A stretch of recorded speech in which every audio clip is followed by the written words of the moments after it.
إن الحمد لله نحمده ونستعينه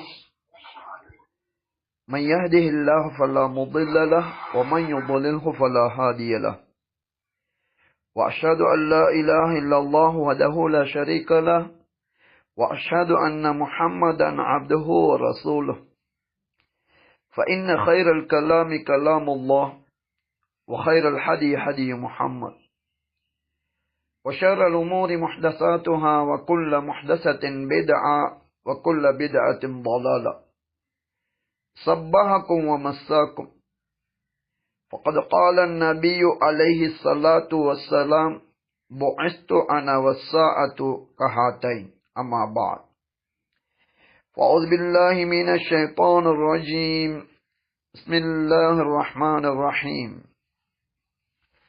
قاف والقرآن المجيد بل أجبوا أن جاءهم منذر منهم فقال الكافرون هذا شيء عجيب نحن أعلم بما يقولون وما أنت عليهم بجبار فذكر بالقرآن من يخاف وعيد.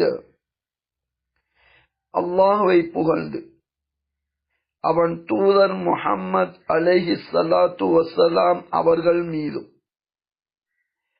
அவர்கள் கொண்டு வந்த சத்தியத்தை அந்த அல்லாஹ்வின் திருப்தியை நோக்கமாக கொண்டு அதனை பின்பற்றி மரணித்துவிட்ட முஸ்லிம்கள் இறுதி நாள் வரைக்கும் அதே சத்தியத்தை உள தூய்மையோடு பின்பற்றி மரணிக்குவிருக்கின்ற முஸ்லிம்கள் அத்தனை பேர் மீதும் அல்லாஹுடைய சாந்தி உண்டாவதாக.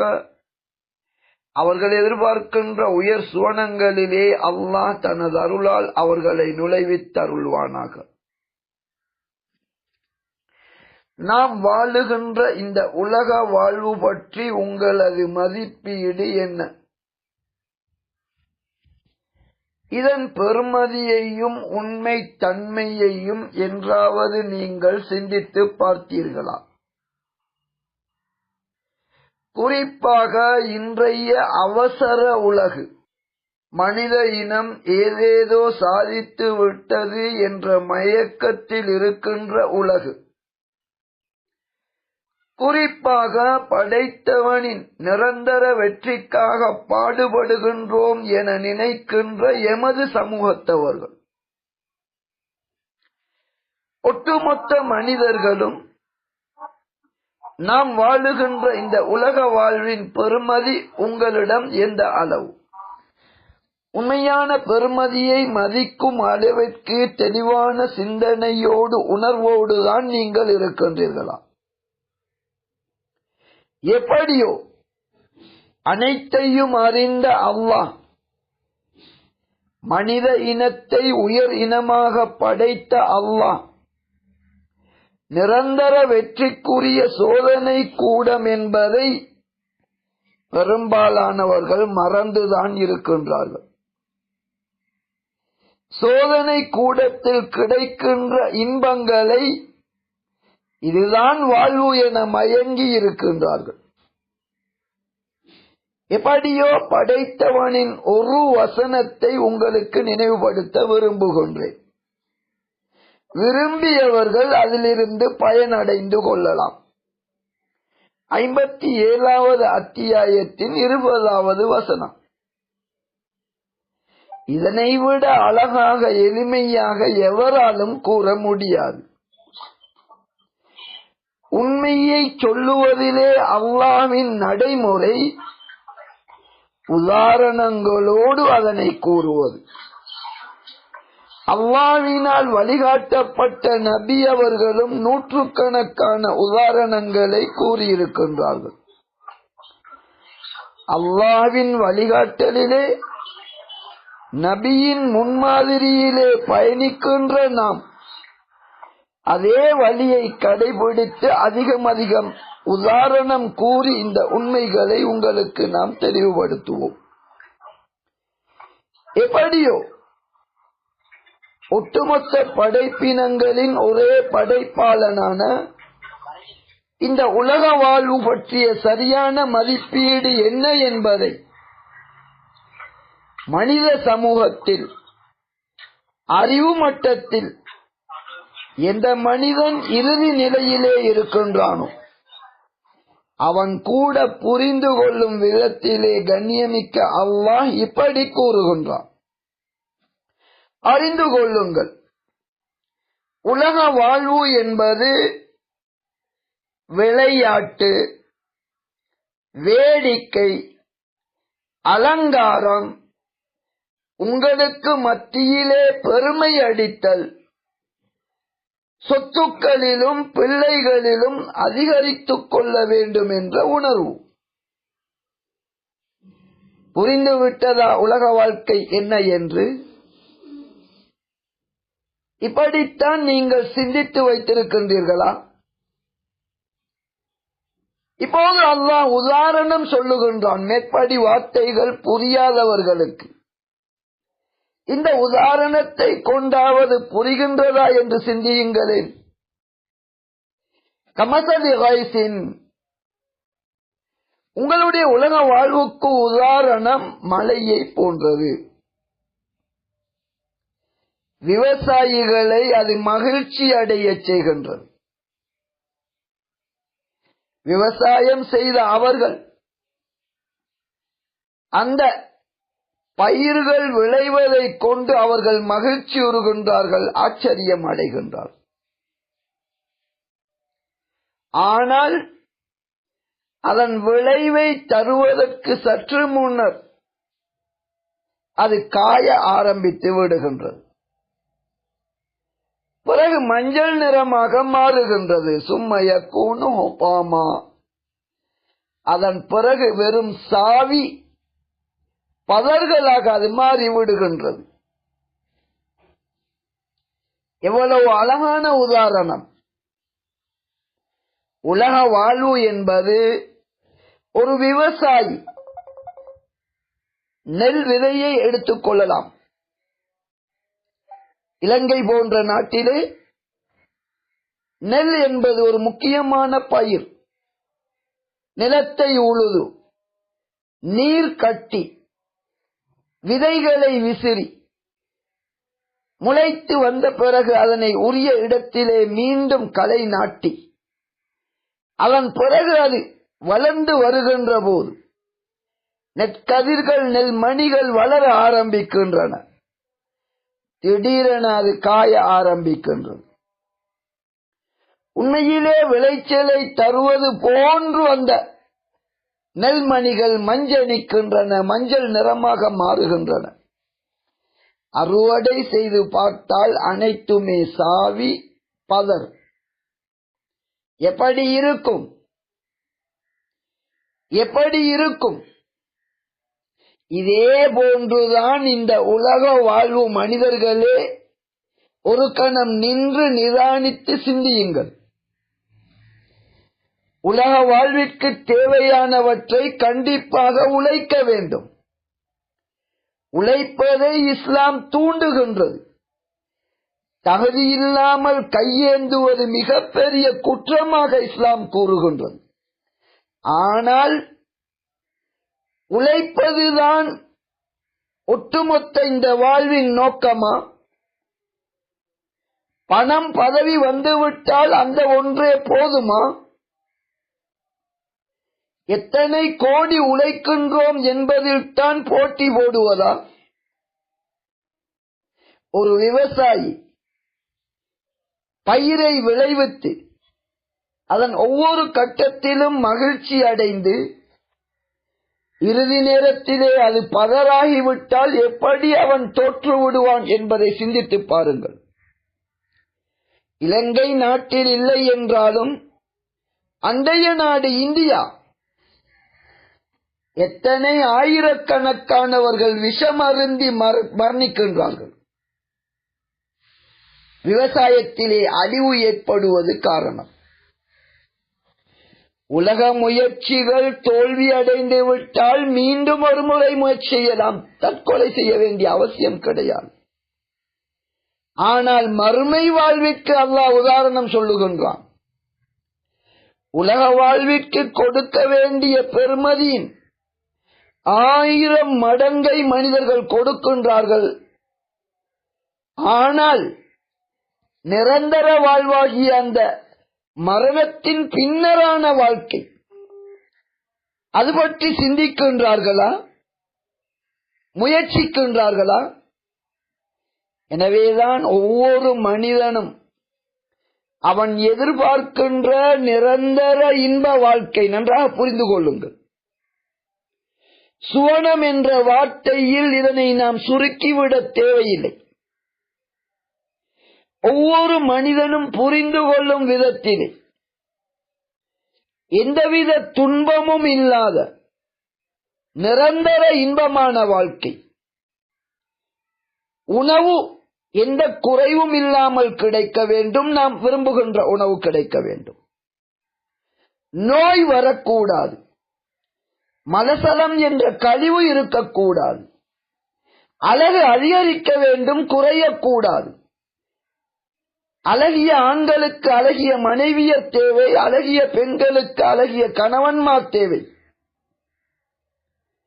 இதுதான் மரணத்தின் பின்னரான வாழ்க்கை.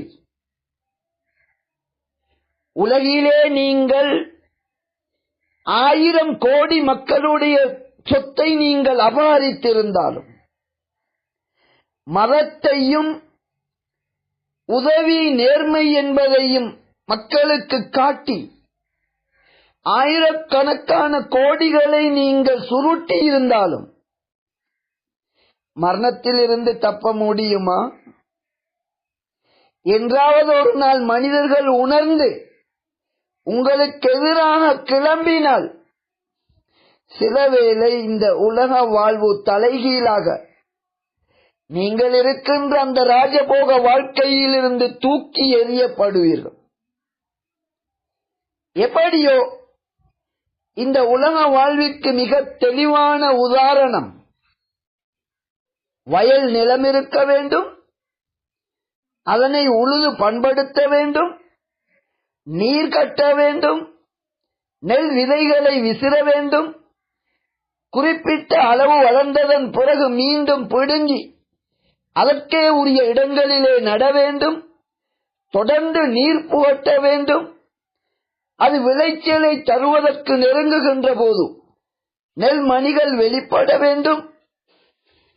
அதன் பிறகு இறுதியாக அது அதன் அறுவடைக்கு தயாராக அதன் உள்ளே அந்த தானியம் உருவாகி அந்த நெற்கதிர்கள் அறுவடைக்கு தயாராக வேண்டும். அறுவடைக்குத்தான் தயாராகின்றது என்று நினைத்துக் கொண்டிருக்கின்றார்கள். அறுவடை செய்து பார்த்தால் உள்ளே எதுவும் கிடையாது. எவ்வளவு பெரிய ஏமாற்றம், எவ்வளவு பெரிய ஏமாற்றம்! இதேதான் உலக வாழ்வு என்பது. உலக வாழ்வு எப்படி கடக்கின்றது? விளையாட்டுக்கள், வேடிக்கைகள், அலங்காரங்கள். ஒருவர் மற்றவரை விட நான் பதவியிலே உயர்ந்தவன், அழகிலே உயர்ந்தவன், பணத்தால் உயர்ந்தவன், தகுதியால் உயர்ந்தவன், இப்படி போட்டி போடுவது உலகிலே நடக்கவில்லையா? எனது சொத்துக்களும் என்னோடு சுற்றியுள்ள எனது பிள்ளை செல்வங்கள் இவை பலமானவையாக இருக்க வேண்டும் என்ற போட்டி நடக்கவில்லையா? இதனை தாண்டி படைத்தவனின் வழிகாட்டலிலே அந்த வழிகாட்டலுக்கு உட்படுகின்ற விடயங்கள் நீதம், நேர்மை, உண்மை, கருணை, இரக்கம், அன்பு, இவைகளோடு நீங்கள் வாழ்ந்தீர்கள் என்றால் நிரந்தரமான ஒன்றை நீங்கள் எதிர்பார்க்கின்றீர்கள் அல்லவா? ஒரு உதாரணம், நீங்கள் விரும்புகின்ற ஒவ்வொரு உணவும் சாய்மான கதிரையிலே நீங்கள் சாய்ந்து கொண்டிருக்கும் போது ஈசிச்சா உங்களுக்கு முன்னால் அதனை நீங்கள் நினைப்பதை கண்முன்னால் தொடர்ந்து கொண்டு வைக்கப்படும் என்றால் உங்களுக்கு எந்த நோயும் இல்லை. கொண்டு வரப்படுகின்ற உணவுக்கு சல்லி கொடுக்க வேண்டிய தேவையில்லை. கொண்டு வருகின்றவர்கள் முத்துக்களை போன்று இளம் வயதுடைய இளைஞர்கள். இப்படியான ஒன்று கிடைக்க வேண்டும் என்பது ஆசை இல்லையா? அதுதான் சுவனம் என்ற வார்த்தையிலே புழங்கப்படுகின்றது. இப்படி ஒன்று கிடைக்க வேண்டும் என்றால் திடீரென உங்களை ஏமாற்றுகின்ற உலக வாழ்வில் ஏமாந்து விடாதீர்கள் என்பதுதான் அல்லாஹ்வின் எச்சரிக்கையாகும். ஆனால் பெரும்பாலான மனிதர்கள் எப்படி இருக்கின்றார்கள்? வமல் ஹயாத்துத் துன்யா இல்லா மத்தாஉல் குரூர். இப்படி விளையாட்டு, வேடிக்கை, அலங்காரம், தமக்கு மத்தியிலே பெருமை அடித்தல், பிள்ளை செல்வம், சொத்து சுகங்கள், இவை அனைத்துமே எப்படி அந்த விவசாயி ஏமாந்து போகின்றானோ அதே போன்று உங்களை ஏமாற்றக்கூடியவைதான் என மிக தெளிவாக கண்ணியமிக்க அல்லாஹ் இந்த ஒரே ஒரு வசனத்தில் மனித குலத்திற்கு உபதேசிக்கின்றான். குறிப்பாக இன்றைய காலத்தில் மனிதனுக்கு எதனையும் சிந்திப்பதற்கு நேரமில்லை. ஒரு தொழிலுக்கு பதிலாக பல தொழில்கள். பிற மனிதர்கள், பிற உயிர்கள், அவை அழிந்தால் என்ன, சிரமப்பட்டால் என்ன, ஏமாற்றப்பட்டால் என்ன, அநீதமிழைக்கப்பட்டால் என்ன, எப்படியாவது உழைக்க வேண்டும். இதுதான் மனித பாங்கு. படித்தவர்கள், பண்புள்ளவர்கள், உலகை வழிநடாத்துபவர்கள் என்று கூறுகின்ற அத்தனை தலைமைத்துவங்களாலும் மக்கள் இப்படித்தான் வழிகாட்டப்படுகின்றார்கள். பணம் பணம் பணம். இதனைத்தான் அல்லாஹ் உதாரணமாக கூறி காட்டுகின்றான்.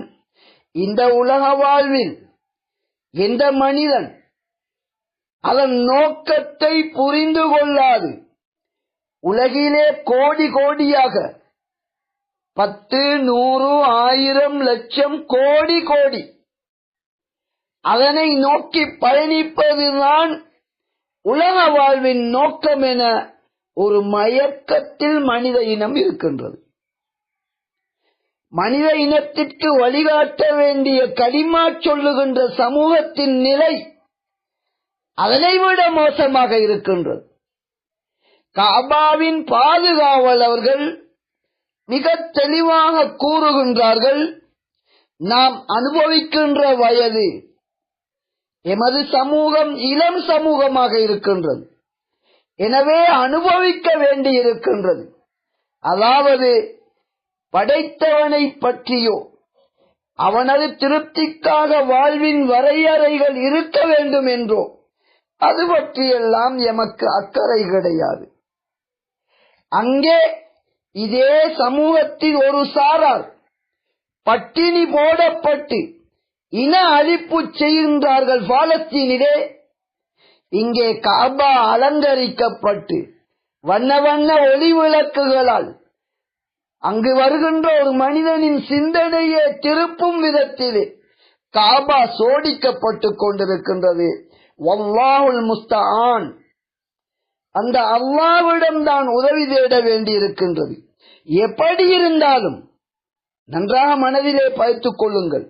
எப்படி இருந்தாலும் வாழ்வின் இலட்சியத்தை மறந்து ஏமாற்றும் உலக பொருட்களிலே மயங்கி மரணம் வருகின்ற போது ஒரு மனிதன் இந்த உலக வாழ்வின் நோக்கத்தை நிறைவேற்றாத நிலையில் மரணித்தால், யார் அப்படி மரணிக்கின்றானோ அவன்தான் தோல்வி அடைவானே ஒழிய புத்திசாலித்தனமாக படைத்தவனின் வழிகாட்டலிலே பண்போடு பிற உயிர்கள் மீது அன்போடு சொத்து சுகங்கள் குறைந்து விட்டாலும் மனிதனுக்கே உரிய நீதம், நேர்மை, அன்பு, படைத்தவனுக்கு வழிபட்டு நடத்தல், இப்படியான வழியிலே பயணிக்கின்றவர்களுக்கோ அதனை கொடுப்பதன் மூலம் அவர்கள் எதிர்பார்க்கின்ற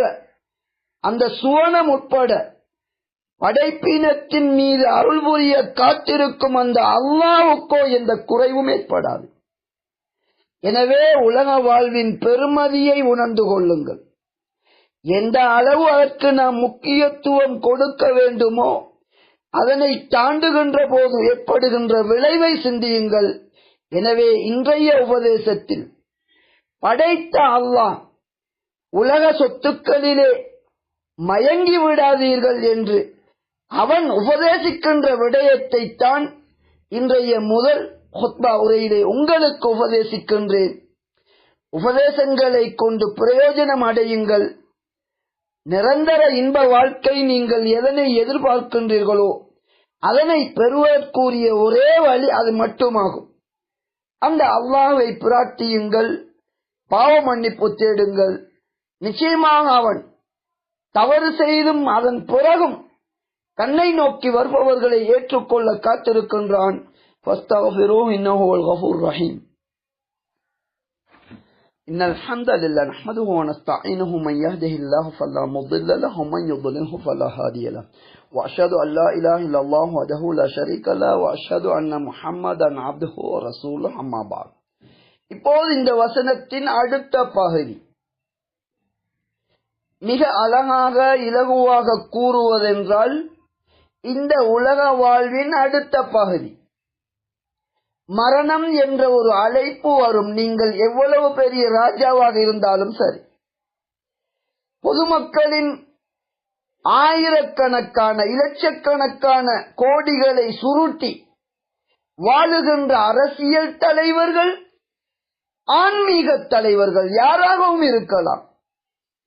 மரணம் என்ற வாசலில் இருந்து நீங்கள் தப்பி விடுவீர்களா? உலக வாழ்வின் பெருமதியை படைத்தவன் உணர்த்தி விட்டான். மரணத்தின் வாசலால் நீங்கள் நுழைந்தே ஆக வேண்டும். இந்த ஒரே வசனத்தின் அடுத்த பகுதியிலே அல்லாஹ் கூறுகின்றான், இவ்வாறு நீங்கள் அடுத்த வாழ்விற்குள் நுழைவீர்கள்.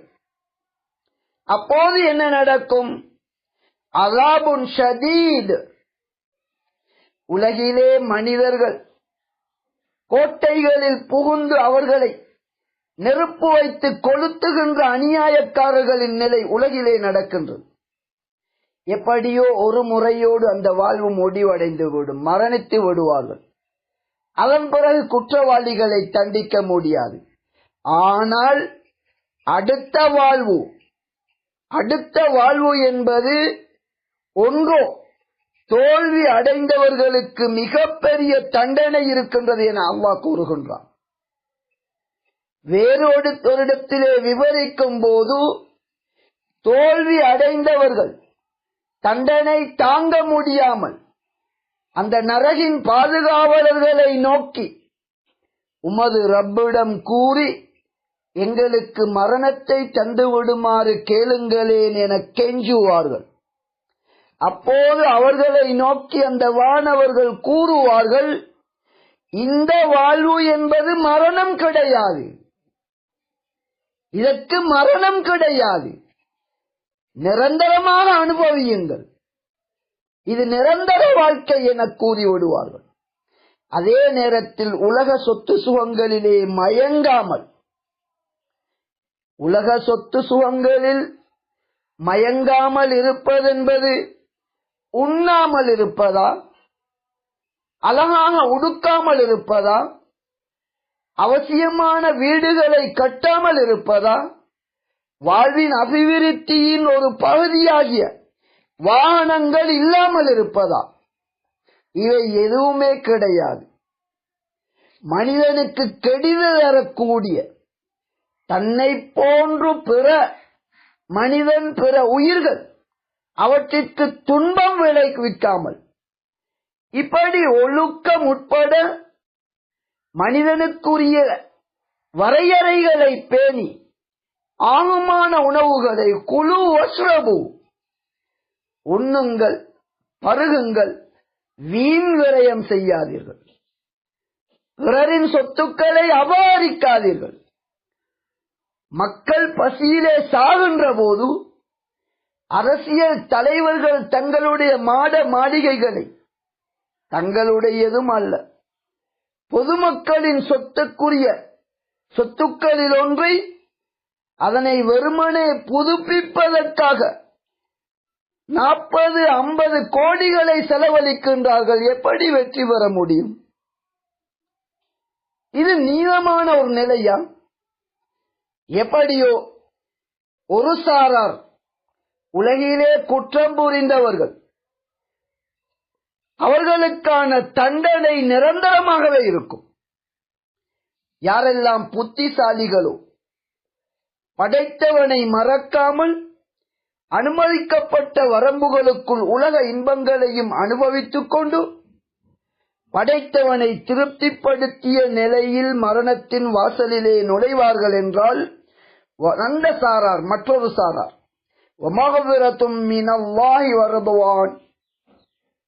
தெரியாமல் செய்த தவறுகள், மனிதன் என்ற ரீதியிலே இடம்பெற்ற தவறுகள், இவற்றை மன்னித்து படைத்தவன் பொருந்திக் கொள்வான் என்று அல்லாஹ் கூறுகின்றான். இதுதான் இரண்டாவது வாழ்க்கையின் நிலையாகும்.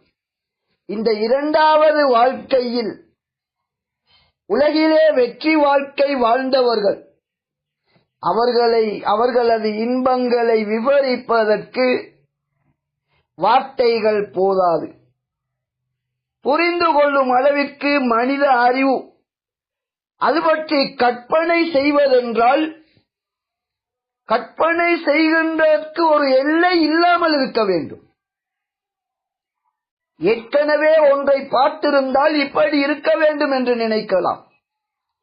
எந்த ஒரு கற்பனையிலும் உதிக்காத இன்பங்கள் இருக்கின்றன. ஒரே ஒரு உதாரணத்தை சொல்லி இதனை சுருக்கி விடுகின்றேன். வெளியிலே சென்று வருகின்ற போது சோர்வு, தூசுகள் போன்றவை உடலிலே படிவது, இப்படி குறைபாடுகள் ஏற்படும், அழகு குறையும். ஆனால் அந்த சுவனம் என்பது நீங்கள் சந்தைக்கு சென்றுவிட்டு திரும்பி வந்தால் வீட்டிலுள்ள அழகின் மொத்த வடிவமான அந்த மனைவியை பார்த்து ரொம்ப முன்னர் இருந்ததை விட அழகாக இருக்கின்றாயே என்று அவன் கூறுவான். வீட்டிலே விட்டு சென்ற அந்த மனைவி கணவன் திரும்பி வந்ததும் போகும்போது இருந்ததை விட அழகு அதிகரித்திருக்கின்றதே என்று கணவனை புகழுவாள். எனவே உலக சொத்துக்களில் மயங்கி விடாதீர்கள்.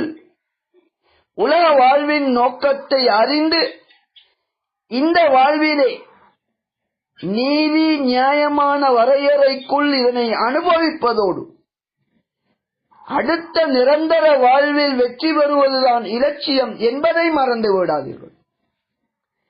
அத்தகைய ஒரு வெற்றி வாழ்க்கையிலே நாம் பயணிக்க வேண்டும். அந்த பாக்கியத்தை எம் அனைவருக்கும் அல்லாஹ் தந்தருள்வானாக. அதன் மூலம் அவனது அருளை கொண்டு உயர் சுவனங்களிலே எங்களை நுழைவித்தருள்வானாக. அகூலு ஹாதா வ அஸ்தக்ஃபிருல்லாஹ லி வ லிசாயிரில் முஸ்லிமீன வல் முஸ்லிமாத்.